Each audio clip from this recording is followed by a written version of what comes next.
welcome back to a brand new video. And today we're talking about the SmackDown review, but I'm doing it a little different today. I'm not doing the full show. I'm just gonna do the main event, which was John Cena and Cody Rhodes press conference thing, contract signing, and I'm just gonna get into it. So, yeah, but before we get into the video, drop a thumbs up down below, hit the subscribe button if you're new, because I'm in the 5 subscribers, really appreciate that. Anyway, let's hop into today's video, but before we actually do that, I'm going to say, I'm going to try this out, and if I don't like it, then I'm just going to do what we're normally doing, but if I do like it, we're just going to stick to this, okay? W's. Anyway, let's go.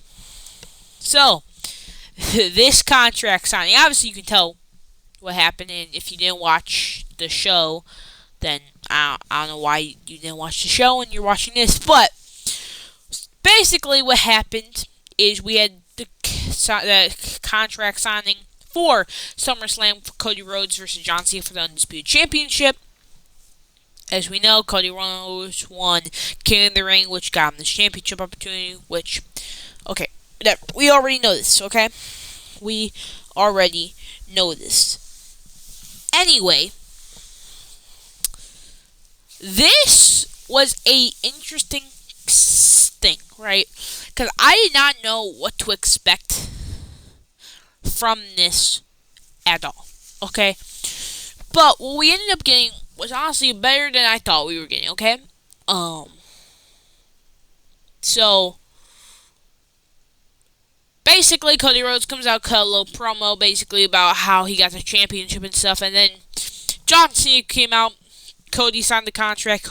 John Cena came out, sat down, and announced that he is no longer going to compete at SummerSlam, and the Undisputed Championship match is not happening at SummerSlam at all.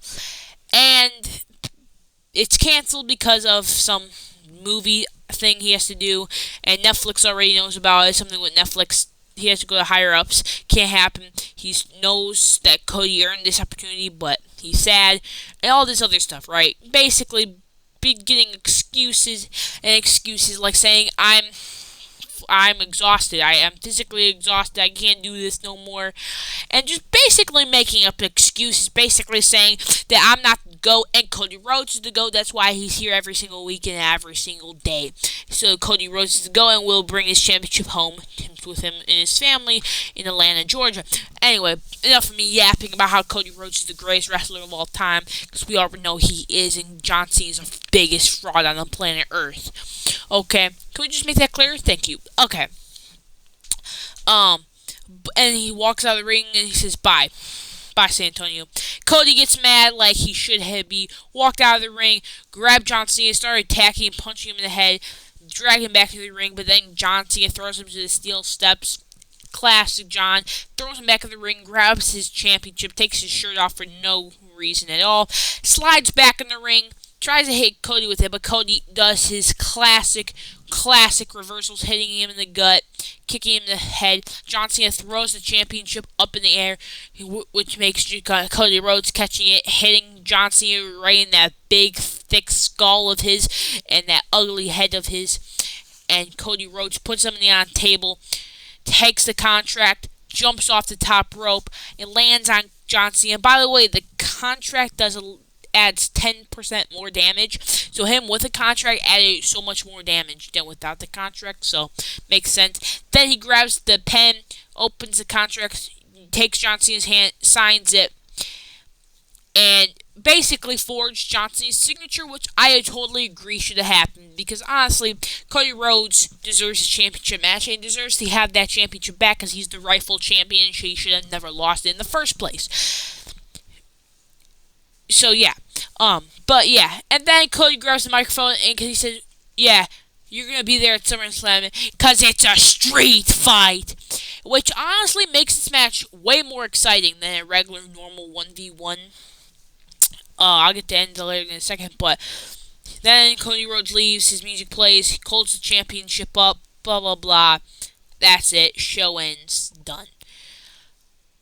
I'm very, very glad they added a stipulation to this match, because if they did not add a stipulation, this match would have sucked, just like the WrestleMania 41 match. And also, please, Travis Scott, please don't be here. Please, please, please, please. I'm begging you. I think we can go 1 day, 1 week, one PLE, one John Cena championship defense against Cody Rhodes without you. I think we're good. I think we're good. Okay. Anyway, enough of that. But I think having John Cena and Cody Rhodes be street fights way better. Because first off, this makes the match 10 times more exciting.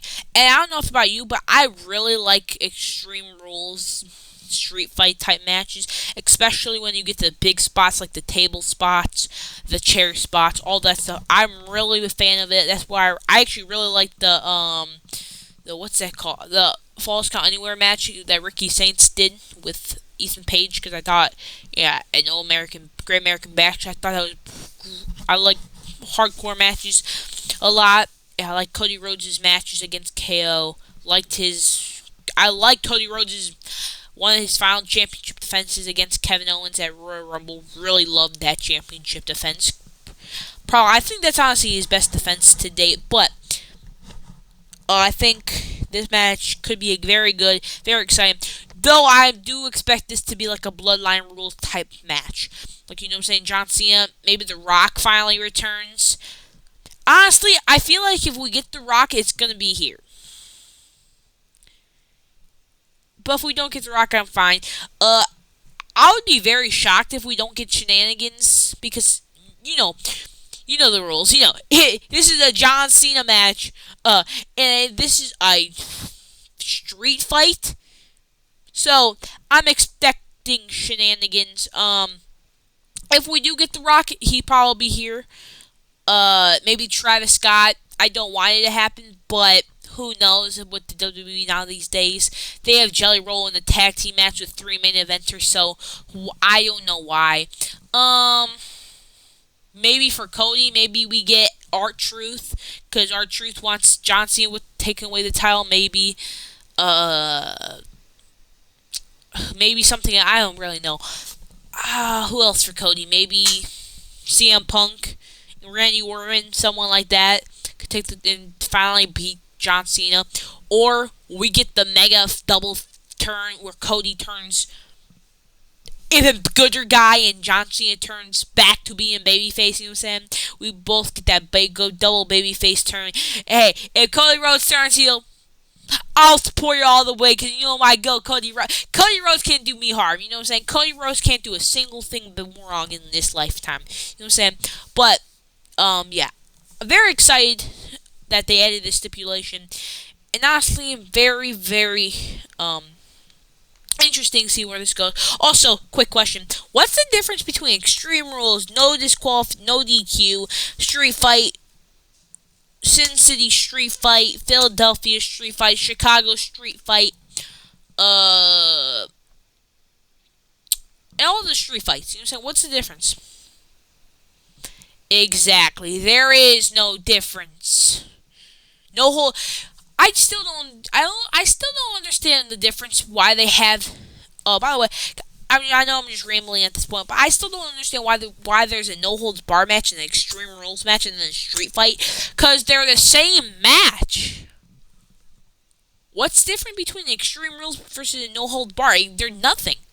Anyway, I know I've lost track. I might cut this out, but anyway, have a beautiful rest of your day. See you. Bye.